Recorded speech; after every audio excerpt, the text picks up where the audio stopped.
Welcome back. It's All Sports West New York and my guest, Jay Skurski from the Buffalo News. And Jay, we've already done a great show before we even started, so I hope we've got enough left. But you know, we're talking about the Buffalo Bills. They're 7-6. If you look back at the game against the Broncos, you know, in the final score, they lose by 7. They beat the spread, so I'm sure there's some people happy about that. But the game was never really competitive. There could have been some fluky things. If it had gone their way at the end, they could have actually, you know, been in the position to tie the game. But, you know, we heard Jerry, and Jerry's very frustrated, very upset with this team. I don't know. This team, you know, I think some players showed up, and some players, it's not that they didn't show up, but they definitely lost their cool early on in that game, which resulted in a lot of mental mistakes later on. Yeah, and you saw it, you know, with one of their best defensive players, and Jerry Hughes, taking a seat for a large stretch of the game. So absolutely, discipline is an issue with this team, and Doug Marrone said it yesterday. You know, they're the 5th most penalized team in the NFL, which I wrote about today. And in a game like that yesterday, on Sunday, they lost their heads, quite frankly, and it cost them. I mean, 2 penalties on interception returns cost them 76 yards of field position. That's just shooting yourself in the foot against the Denver Broncos. You have to know going into Mile High Stadium that you're going to have to play pretty close to a perfect game to beat Denver. And it was there for them because the defense gave them some opportunities, and they didn't play well enough to win. And I can understand the fans' frustration because this is a good team in a lot of different areas. I think it's a playoff team in a lot of different areas. The critical area that it's not a playoff team, and we've been saying it forever, is at quarterback. They're nowhere at quarterback. They've been nowhere at quarterback, and it's costing them. And it's a shame because they're wasting maybe the best defense they've had in a decade here.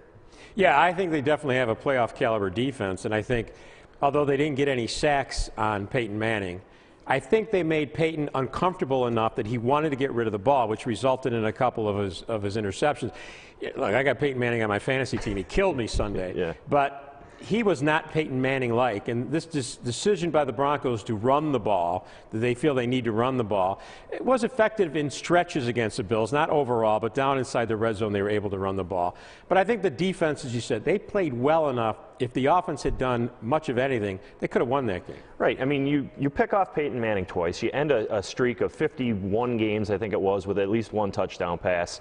You've got to think going into that game, if you hold Denver to 24 points, you've got to like your chances. They were averaging 35 a game at home, so you held them to 11 points under their season average at home.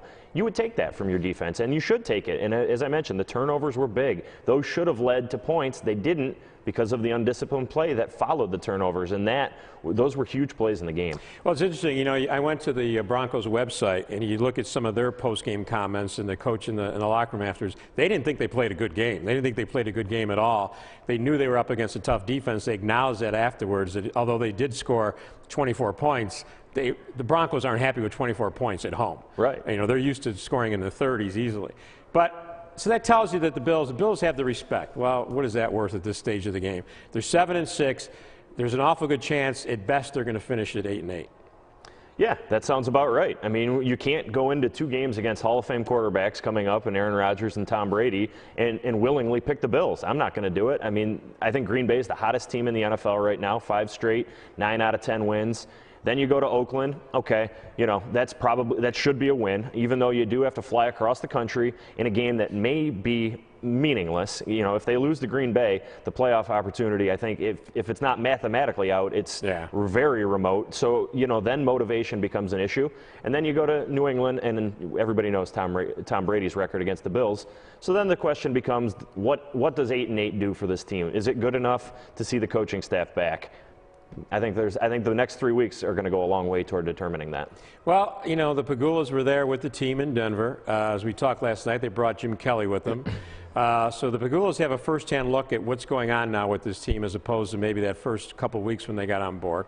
And you're right. Now, Jerry Sullivan proclaimed that there were some fireable offenses on the part of Doug Marrone. Certainly the fact that you don't know why one of your better defensive players isn't out there on the field, that's strange. That's just, at this stage of the game in the NFL, to not notice that one of your top pass rushers isn't in the game.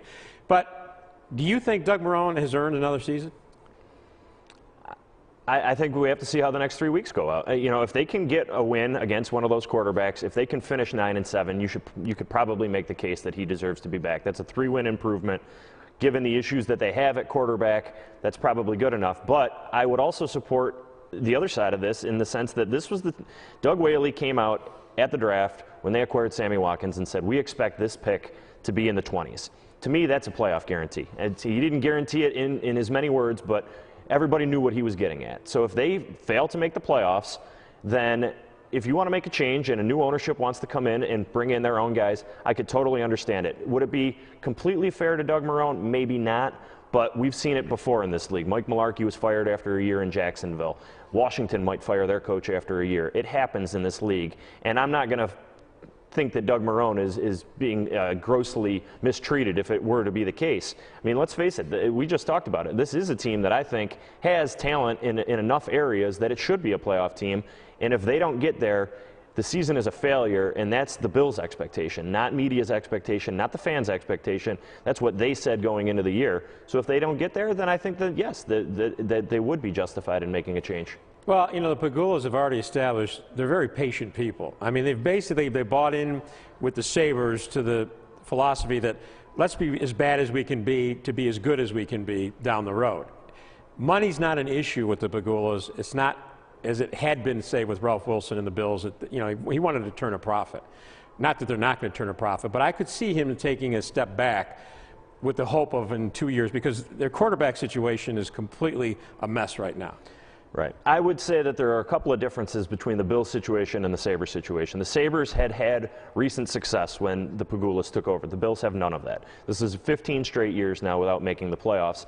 And I would also say that the backlash that Terry Pegula went through with the Sabres and his decision to keep Darcy Regier and Lindy Ruff may still be fresh in his mind. And he may realize that if I am going to make a change, it's better to do it sooner than it is to wait when it becomes painfully clear to everyone involved that a change needs to be made. That's what happened with Darcy Regier, and I think maybe he learns his lesson from that and decides, I'm going to bring in my own people. I've had a couple of months to analyze this organization from top to bottom.